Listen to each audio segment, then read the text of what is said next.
Hello everyone, SSC exam 2026 के GK GS के इस वीडियो में आपका स्वागत है। फ्रेंड्स, इस वीडियो सीरीज में एसएससी के अभी हाल में पूछे गए सभी इंपॉर्टेंट क्वेश्चंस का subject wise topic wise detail explanation करेंगे। तो जिन्होंने अब तक चैनल को सब्सक्राइब नहीं किया है, प्लीज़ चैनल को लाइक शेयर एंड सब्सक्राइब जरूर करें। इसकी PDF हमारे टेलीग्राम चैनल द GK360 पर अवेलेबल होगी, आप इसे वहाँ से डाउनलोड कर सकते हैं। ऑलरेडी हमने हिस्ट्री की कंप्लीट PDF टेलीग्राम पे डाल दी है, यानी हमारा एक सब्जेक्ट हिस्ट्री ख़त्म हो चुका है। आज हम लोग पॉलिटी के क्वेश्चंस को डिस्कस करेंगे। तो आज पॉलिटी का फर्स्ट पार्ट है, तो चलिए वीडियो स्टार्ट करते हैं। तो आज का पहला सवाल है, who hand calligraphed the original manuscript of the Indian constitution. भारतीय संविधान की मूल प्रति को किसने हस्तलिखित यानी कैलीग्राफी किया था? ऑप्शन है BN राव, प्रेम बिहारी नारायण रायजादा, SN मुखर्जी या गोपाल स्वामी आयंगर। तो हमारा जो संविधान है वह हस्तलिखित है। हस्तलिखित को कैलीग्राफी भी कहा जाता है। तो यह इटैलिक स्टाइल में लिखा गया था। इटैलिक स्टाइल में इसे लिखा गया था। इसे प्रेम बिहारी नारायण रायजादा के द्वारा लिखा गया था। इन्होंने शर्त लिखी थी कि प्रत्येक पृष्ठ पर इनका नाम हो, प्रत्येक पृष्ठ पर इनका नाम हो और अंतिम पृष्ठ पर इनके दादा का नाम, अंतिम पृष्ठ पर इनके दादा का नाम अंकित होना चाहिए। संविधान के पृष्ठों का जो कवर कह सकते हैं, जो कवर है उसे शांति निकेतन के कलाकार नंदलाल बोस के द्वारा डिजाइन किया गया था। नंदलाल बोस के द्वारा इसका डिजाइन किया गया था। BN राव संविधान के सलाहकार रह चुके थे। संवैधानिक सलाहकार BN राव थे। SN मुखर्जी जो संविधान की मूल प्रति हुई थी, मूल प्रति की प्रिंटिंग इन्हीं के द्वारा की गई थी। क्लियर है? तो B इसका राइट आंसर है। अगला सवाल, in which year did the Indian Constitution come into effect. भारतीय संविधान किस वर्ष लागू हुआ? तो आपको पता है संविधान सभा का गठन, जो संविधान सभा है उसका गठन कब हुआ था?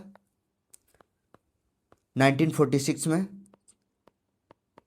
गठन 1946 में हुआ था। इसकी जो पहली बैठक हुई थी वह 9 दिसंबर 1946 को हुई थी, 1946 को। ठीक है। हमारा संविधान अंगीकृत हुआ कब? 26 नवंबर 1949 को। और हमारा संविधान लागू किया गया 26 जनवरी 1950 को। और हमें आज़ादी मिली थी 15 अगस्त 1947 को। तो यह इम्पोर्टेंट फैक्ट है जिसको कि आपको याद रखना है। क्लियर है? इसका राइट आंसर होगा B, 26 जनवरी 1950। ठीक है। Next question, who is regarded as the chief architect of the Indian constitution. भारतीय संविधान का मुख्य शिल्पकार किसे माना जाता है? तो संविधान का जनक या शिल्पकार BR अम्बेडकर को माना जाता है। BR अम्बेडकर जो थे हमारे संविधान सभा के प्रारूप समिति के अध्यक्ष थे। प्रारूप समिति के अध्यक्ष थे। इन्हें फादर ऑफ इंडियन कॉन्स्टिट्यूशन कहा जाता है। फादर ऑफ इंडियन कॉन्स्टिट्यूशन कहा जाता है। हमारे संविधान के पिता। हमारा संविधान टोटल 2 वर्ष 11 माह और 18 दिन में बनकर तैयार हुआ था।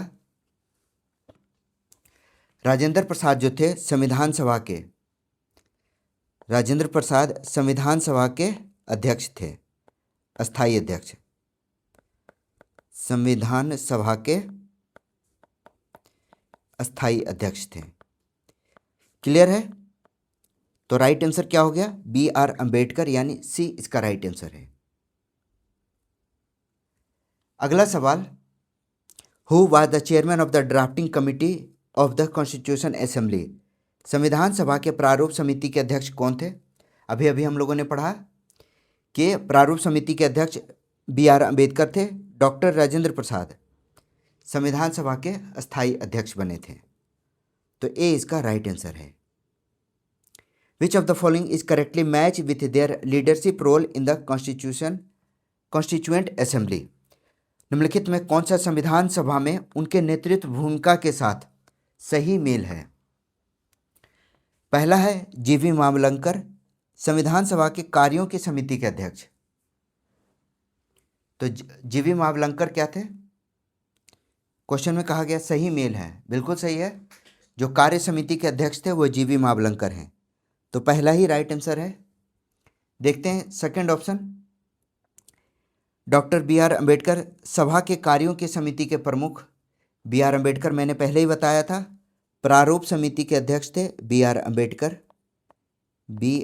अम्बेडकर प्रारूप समिति के अध्यक्ष थे। नेक्स्ट है एन गोपालास्वामी अयंगर कार्य समिति के अध्यक्ष और के एम मुंशी मौलिक अधिकारों के नेता। तो G V Mavalankar committee on the function of the constituent assembly कार्य समिति के अध्यक्ष थे।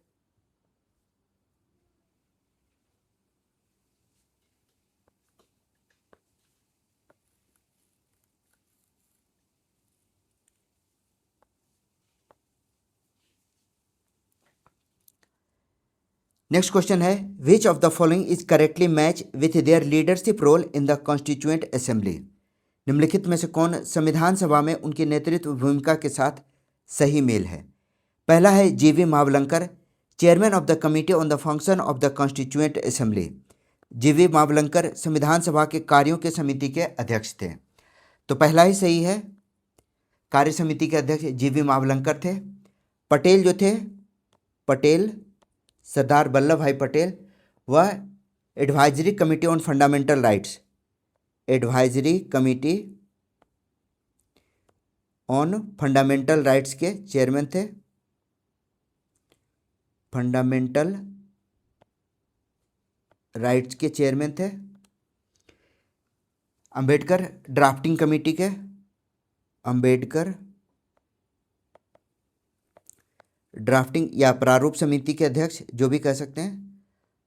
ठीक है, तो इसका राइट आंसर हो गया, इसका राइट आंसर ए है। याद रखिएगा संविधान सभा में टोटल 22 समितियां थी। संविधान सभा में टोटल 22 समिति थी। इस पर सवाल पूछे गए हैं तो इसका ध्यान रखिएगा। ए इसका राइट आंसर है। नेक्स्ट क्वेश्चन है who headed the credential committee in the constituent assembly. संविधान सभा में क्रेडेंशियल समिति के अध्यक्ष कौन थे। क्रेडेंशियल समिति, इसके अध्यक्ष अल्लादी कृष्ण स्वामी अय्यर थे। अल्लादी कृष्ण स्वामी अय्यर क्रेडेंशियल समिति के अध्यक्ष थे। ये एक संविधान विशेषज्ञ भी थे, संविधान विशेषज्ञ थे। क्रेडेंशियल समिति जो था इसका कार्य क्या था, सभी संविधान के सभा के सदस्यों की साख और योग्यता की, जो सदस्य थे उनकी योग्यता क्या है, योग्यता और उनका साख क्या है, साख की पहचान करना यानी या जांच करना, यानी सिर्फ योग्य लोगों को, कौन से लोग योग्य हैं उनको, उनकी छटनी करना, योग्य लोगों को संविधान के कमेटी में शामिल करना, ये अय्यर का योगदान था, अल्लादी कृष्ण स्वामी अय्यर। तो ए इसका राइट आंसर है। नेक्स्ट क्वेश्चन है who was the chairman of the advisory committee on fundamental rights minority and tribal and excluded areas in the constituent assembly.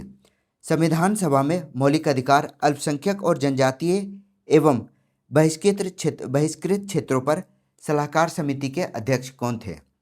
तो इसका राइट आंसर होगा सरदार वल्लभ भाई पटेल। वल्लभ भाई पटेल को इस कमेटी का अध्यक्ष बनाया गया था। पटेल ने मौलिक अधिकारों के प्रावधान को तैयार करने में महत्वपूर्ण भूमिका अदा की थी, के प्रावधान को तैयार करने में महत्वपूर्ण भूमिका अदा की थी। तो इसका राइट आंसर हो गया ए। अगला सवाल who among the following was the chairman of the drafting committee on the constituent assembly. संविधान सभा के प्रारूप समिति के अध्यक्ष B.R. अम्बेडकर थे। बी इसका राइट आंसर है। Who was the home minister in the first cabinet of free India. जब हमारा देश आज़ाद हुआ, स्वतंत्र भारत की पहली कैबिनेट में गृह मंत्री कौन थे? ऑब्वियस है, प्रथम गृह मंत्री सरदार वल्लभ भाई पटेल को बनाया गया था। वह गृह मंत्री के साथ साथ उप प्रधानमंत्री भी थे। उप प्रधानमंत्री भी थे। प्रधानमंत्री जवाहरलाल नेहरू थे। प्रधानमंत्री जवाहरलाल नेहरू को बनाया गया था। तो राइट आंसर हो गया डी, सरदार वल्लभ भाई पटेल। ठीक है। बाद में राजेंद्र प्रसाद को राष्ट्रपति बनाया गया था। राजेंद्र प्रसाद को बाद में राष्ट्रपति बनाया गया। ठीक है। मौलाना आज़ाद को शिक्षा मंत्री बनाया गया था, शिक्षा मंत्री। और अंबेडकर को, सवाल में नहीं है, अंबेडकर को इन्हें कानून मंत्री बनाया गया था। तो याद रखिएगा, राइट आंसर है D. Initially when the constitution of India was adopted on 16 November 1949, how many article and schedule did it originally contain. 26 नवंबर 1949 को भारतीय संविधान को अपनाया गया, तब इसमें कुल मूल रूप से कितने अनुच्छेद और अनुसूचियां थी? कई बार एग्जाम में पूछा गया है, याद रखिएगा। 395 अनुच्छेद और 8 अनुसूचियां थी। जो मूल संविधान है, मूल संविधान में 395 अनुच्छेद और 8 अनुसूचियां थी। वर्तमान में 448 अनुच्छेद, 25 भाग और 12 अनुसूची है। इस पर सवाल पूछा जाता है, इसको याद रखिएगा। 448 अनुच्छेद, 25 भाग और 12 अनुसूची है। तो सी इसका राइट आंसर है। Who was the constitutional adviser to the constituent assembly of India. संविधान सभा के संवैधानिक सलाहकार कौन थे?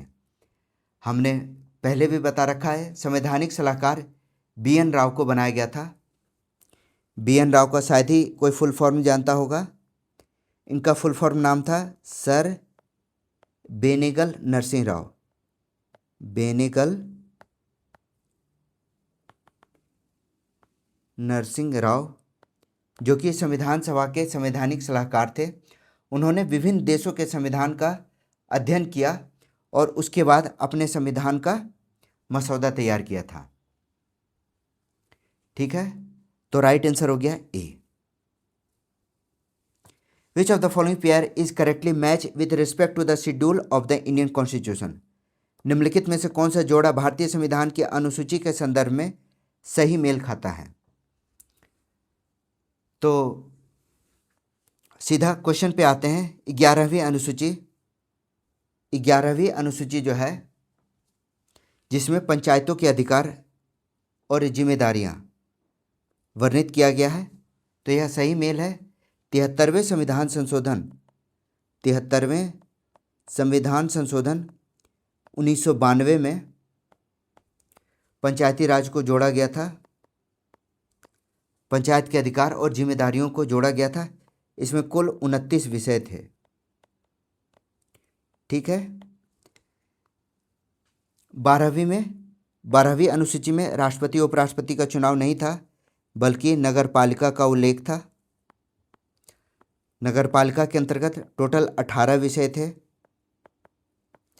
10वीं अनुसूची में दल बदल से संबंधित कानून थे, तो 10वीं अनुसूची दल बदल से संबंधित था। 9वीं अनुसूची में भूमि सुधार से संबंधित प्रावधान थे। ठीक है। तो ये भी गलत था, ये भी गलत था। ए इसका राइट आंसर है। Which of these is not a feature of Indian federalism. निम्नलिखित में से कौन भारतीय संघवाद की विशेषता नहीं है? पहला ऑप्शन है स्वतंत्र न्यायपालिका, सही है। हमारा संविधान एक लिखित संविधान है। द्वैध नागरिकता, तो इंडिया में डुअल सिटीजनशिप नहीं है। अमेरिका वगैरह में संघ और राज्य मतलब राज्यों के लिए भी नागरिकता का प्रावधान होता है। भारत में एकल नागरिकता है, सिंगल सिटीजनशिप है, जो कि यूके के संविधान से लिया गया है। ठीक है। द्वैध नागरिकता वह कहाँ है? तो यूएसए में द्वैध नागरिकता से संबंधित प्रावधान है। तो राइट आंसर हो गया सी। अगला सवाल, which of the following statement is based on the union territories union list entry is are correct. संघ सूची की प्रविष्टियों के आधार पर निम्नलिखित में से कौन सा कथन सही है? पहला कथन है, संसद को केंद्र और राज्य दोनों द्वारा संचालित लॉटरी पर कानून बनाने का विशेष अधिकार है, बिल्कुल सही है। संसद को केंद्र और राज्य, बिल्कुल है, संसद को दोनों अधिकार है। ठीक है। सेकंड है, सहकारी समिति के गठन और विनियमन से संबंधित विषय संघ सूची में शामिल है, गलत है। सहकारी सूची जो है वह राज्य सूची के अंतर्गत आता है। सहकारी समिति, जैसे बहुत सारी सहकारी समिति जो है वह लोकल बेस्ड पे होती है, तो ऑब्वियस है ये राज्य सूची के अंतर्गत आएगा। थर्ड है, भारतीय रिजर्व बैंक विदेशी मुद्रा और मुद्रा संबंधी सभी संघ के विधायी क्षेत्र में आते हैं, ये भी सही है। The reserve bank of India, foreign exchange and currency all under the legislative domain of the union, तो थर्ड भी सही है। फोर्थ है, संसद उन निगम के संबंध में कानून बना सकती है जिनकी गतिविधियां एक राज्य तक सीमित नहीं है, विश्वविद्यालयों को छोड़कर, तो ये भी सही है। संघ के पास प्रावधान है जो कि देश हित के लिए जो भी कानून है वह संघ बना सकता है, तो इसका राइट आंसर होगा 1, 3 एंड 4। 1, 3 एंड 4 यानी ए इसका राइट आंसर है। नेक्स्ट क्वेश्चन, निम्नलिखित कथन को पढ़ें। पहला कथन है, भारतीय संविधान विधायी विषयों को 3 सूची में विभाजित करता है, केंद्र राज्य और समवर्ती सूची। तो आपको पता है संविधान के 7वीं अनुसूची में इन तीनों विषयों का उल्लेख है, तीनों सूचियों का उल्लेख है। कौन कौन? संघ सूची, राज्य सूची और समवर्ती सूची। ठीक है, 3 सूचियों में विभाजित है, तो पहला कथन सही है। सेकंड है, वन्य जीवों और पक्षियों की सुरक्षा का विषय 42वें संशोधन के द्वारा राज्य सूची से समवर्ती सूची में स्थानांतरित किया गया, यह भी सही है। 42वें संविधान संशोधन 1976 के द्वारा वन्य जीव संरक्षण,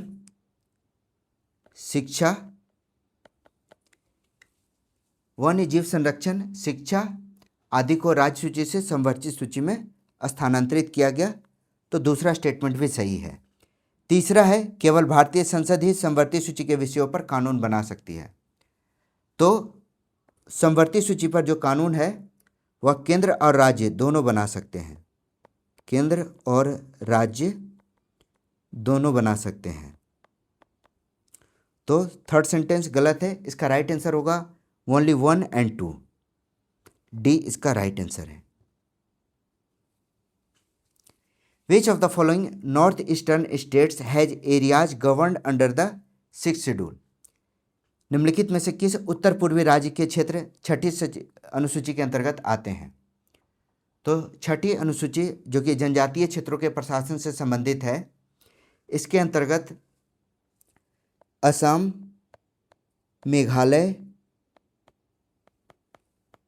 त्रिपुरा और मिजोरम राज्य आते हैं, तो इसका राइट आंसर हो गया ए त्रिपुरा। मणिपुर, नागालैंड, अरुणाचल प्रदेश 6ठी अनुसूची में शामिल नहीं है, तो ए इसका राइट आंसर है। अगला सवाल, निम्नलिखित कथन पर विचार कीजिए। पहला कथन है, भूमि और कृषि राज्य की सूची के अंतर्गत आते हैं, सही है। भूमि और कृषि से संबंधित जो प्रावधान है राज्य सूची में कुल कितने हैं? 18 विषय हैं जो कि राज्य के अंतर्गत आते हैं। तो पहला कथन सही है। Marriage laws and adoption fall under the concurrent list. विवाह और दत्तक ग्रहण संबंधी कानून समवर्ती सूची के अंतर्गत आते हैं। यह भी सही है। समवर्ती सूची के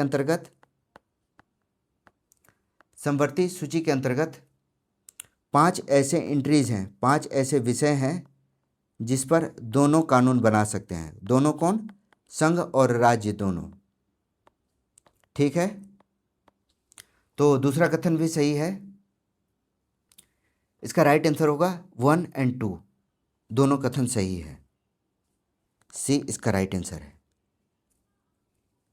विच body has the power to amend the union and state power distribution under the Indian constitution. संविधान सभा के भारतीय संविधान के अंतर्गत केंद्र और राज्यों के बीच शक्तियों का वितरण संशोधन करने की शक्ति किसके पास है?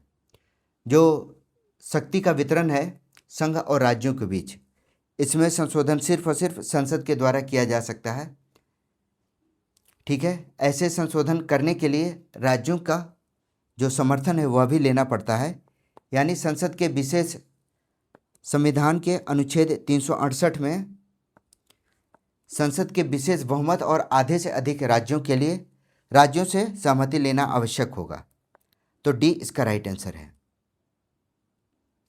Which of the following statement is correct in the context of constitutional interpretation and judicial doctrine. संवैधानिक व्याख्या और न्यायिक सिद्धांत के संदर्भ में कौन सा कथन सही है? पहला है, भारतीय संविधान अनुच्छेद 368 के अंतर्गत मूल संरचना शब्द का स्पष्ट रूप से परिभाषित किया गया है। सेकंड है, न्यायपालिका ने भावना आधारित व्याख्या को अस्वीकार कर केवल लिखित पाठ का पालन किया। थर्ड है, मूल संरचना सिद्धांत को संविधान की मूल विशेषताओं की रक्षा के लिए सर्वोच्च न्यायालय के द्वारा विकसित किया गया है। तो याद रखिएगा, एक महत्वपूर्ण केस है 1973 में केशवानंद भारती विवाद हुआ था। केशवानंद भारती विवाद, जिसमें सर्वोच्च न्यायालय ने मूल अवधारणा के सिद्धांत को परिभाषित किया था। मूल अवधारणा का जो सिद्धांत है, जिसमें कहा गया है कि हमारे संविधान में संशोधन तो किए जा सकते हैं, लेकिन वह जो संविधान की मूल धारणा है, मूल बेसिक स्ट्रक्चर है, उसमें किसी तरह का संशोधन मान्य नहीं होगा। तो सी इसका राइट आंसर है। अगला सवाल, match the following schedule of the Indian constitution with their respective features. भारतीय संविधान के निम्नलिखित अनुसूचियों को उनकी विशेषताओं से मिलाना है। पहला है फर्स्ट अनुसूची राज्य और केंद्र शासित प्रदेशों का नाम है। तो इसका राइट मैच होगा फर्स्ट का डी।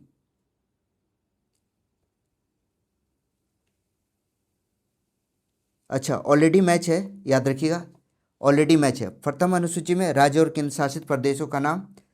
थर्ड अनुसूची शपथ और प्रतिज्ञान के रूप में है। जो कॉन्स्टिट्यूशनल पोस्ट है जिसमें शपथ होता है, तो वह तृतीय अनुसूची में शामिल है। पंचम अनुसूची अनुसूचित क्षेत्रों और जनजातियों के प्रशासन से संबंधित है। एंड सातवीं अनुसूची में मैंने पहले भी बताया था, केंद्र और राज्यों के बीच शक्तियों का विवरण है। इसी में 3 विषयों का उल्लेख है, 3 सूचियों का, संघ, राज्य और समवर्ती सूची। इसका उल्लेख 7वीं अनुसूची में है। तो इसका राइट मैच होगा, ऑलरेडी राइट मैच किया हुआ है, 1 का डी, सेकंड का बी, थर्ड का सी एंड फोर्थ का ए। ठीक है, अगला सवाल, the emoluments, allowances and privilege of constitutional office holder are govern under which schedule of the Indian constitution. संवैधानिक पदाधिकारियों के वेतन, भत्ते, विशेषाधिकार किस अनुसूची के अंतर्गत आते हैं? तो याद रखिएगा, वेतन, भत्ते और विशेषाधिकार यह द्वितीय अनुसूची के अंतर्गत है। वेतन, भत्ते और विशेषाधिकार। ठीक है, अभी अभी हम लोगों ने पढ़ा था तीसरे अनुसूची के बारे में, तीसरे अनुसूची में क्या था, तो इनके अंतर्गत शपथ, जो संवैधानिक पदाधिकारियों के शपथ या इसे प्रतिज्ञान भी कहा जाता है, प्रतिज्ञान का उल्लेख किया गया है। तो याद रखिएगा डी इसका राइट आंसर है। Which list allow both centre and state to legislate on the same subject. कौन सी सूची केंद्र और राज्य दोनों को एक ही विषय पर कानून बनाने की अनुमति देता है? तो यह है समवर्ती सूची। समवर्ती सूची में क्या होता है, इसमें केंद्र और राज्य दोनों कानून बनाते हैं। इसमें 47 विषय हैं। समवर्ती सूची में 47 विषय हैं। ठीक है, अगर दोनों के कानून आपस में टकराते हैं तो इसमें केंद्र का जो कानून होता है, केंद्र का कानून मान्य होता है। कब? टकराव की स्थिति में, टकराव की स्थिति में। यह अनुच्छेद 254 के अंतर्गत आता है। आर्टिकल 254 में कहा गया है। तो इसका राइट आंसर होगा C, concurrent list. Read the below statements कथन statement read the below statements related to concurrent list. समवर्ती सूची के कानून के संबंध में निम्नलिखित कथन को पढ़ें। विवाद की स्थिति में संघ कानून राज्य कानून पर प्रधान होता है। अभी अभी हम लोगों ने पढ़ा, तो पहला कथन सही है। सेकंड है, यदि राष्ट्रपति की स्वीकृति प्राप्त हो तो राज्य कानून प्रभावी हो सकता है। यह भी सही है कि अगर राज्य राष्ट्रपति से पहले ही स्वीकृति प्राप्त कर ले तो राज्य का कानून प्रभावी हो जाएगा। तो इसका राइट आंसर है, यह अपवाद की स्थिति में है। तो इसका राइट आंसर होगा C, both 1 and 2 both correct. The Indian Constitution is often describe as quasi federal और federal in form unitary in spirit primarily due to which characteristic. भारतीय संविधान को अक्सर अर्धसंघीय या रूप में संघीय भावना में एकात्मक कहा गया है, मुख्यतः किस विशेषता के कारण? पहला है राज्यसभा में राज्यों का समान प्रतिनिधित्व। सेकंड है लिखित संविधान की उपस्थिति। एंड थर्ड है केंद्र सरकार की मजबूत केंद्रीकरण प्रवृत्तियां और शक्तियां, strong centralising tendency and power of the union government. ये जो है जिसके कारण जो हमारा संविधान है वह अर्धसंघीय है, रूप में संघीय और भावना में एकात्मक है। ये एक फीचर है हमारा। क्वासी फेडरल कहा है, क्वासी फेडरल। यह किसे कहा है, किसने कहा है? केसी वेयर, केसी वेयर। इस पर सवाल आता है। क्वासी फेडरल ने हमारे संविधान को क्वासी फेडरल कहा है। और डॉक्टर अंबेडकर ने फेडरल इनफॉर्म, याद रखिएगा अंबेडकर का क्या है कहना, federal inform unity in spirit, unity in spirit. तो याद रखिएगा यह भी पूछा जाता है कि यह कथन किस पर कहा गया, किसने कहा है? तो यह अंबेडकर के द्वारा कहा गया है। तो राइट आंसर हो गया C. The system of federalism in India divides power between. भारत में संघवाद की प्रणाली शक्ति का विभाजन किसके बीच करती है? तो आपको पता ही है कि केंद्र और राज्यों के बीच हमारे संविधान में शक्तियों का स्पष्ट विभाजन किया गया है। तो ए इसका राइट आंसर है। The power to legislate on residuary subjects matter not enumerated in any of the three list rest exclusively with. अवशिष्ट विषयों जो तीनों सूची में शामिल नहीं है उस पर कानून बनाने की शक्ति किसके पास है? तो अवशिष्ट शक्तियां केंद्र के पास होती है। आर्टिकल 248 में यह कहा गया है कि 7वीं अनुसूची के किसी भी सूची में शामिल न होने पर वैसे विषय पर कानून संसद बनाएगी। तो बी इसका राइट आंसर है। अगला सवाल, द प्रोविजन फॉर ओथ और affirmation by members of the legislator is mentioned in which schedule of the Indian constitution. विधायिका के सदस्यों के द्वारा शपथ या प्रतिज्ञान का प्रावधान किस अनुसूची में है? हम लोगों ने अभी अभी पढ़ा था कि यह तीसरी अनुसूची में है। शपथ और प्रतिज्ञान तीसरी अनुसूची में है। वेतन भत्ते और विशेषाधिकार यह द्वितीय अनुसूची में है। वेतन और भत्ते, ठीक है, तो राइट आंसर है बी। अगला सवाल है, education is now placed under which list after the 42nd amendment. 42वें संविधान संशोधन के बाद शिक्षा को किस सूची में रखा गया है? तो आपको पहले भी यह सवाल आ चुका है, याद रखिए। 42वां संविधान 1976 में हुआ था, जो कि सरदार स्वर्णसिंह समिति के अनुशंसा पर किया गया था। सरदार स्वर्णसिंह समिति के अनुशंसा पर किया गया। इसे लघु संविधान भी कहा जाता है, ठीक है। इसमें वन्य जीव संरक्षण और शिक्षा जैसे विषयों को राज्य सूची से समवर्ती सूची में स्थानांतरित किया गया। किसके द्वारा? 42वें संविधान संशोधन के द्वारा। तो राइट आंसर हो गया सी, कंकरेंट लिस्ट। अपने दोस्तों के साथ जरूर शेयर कीजिए और चैनल को सब्सक्राइब जरूर कीजिए। मेरा नाम है Rahul Sinha. Thank you for watching.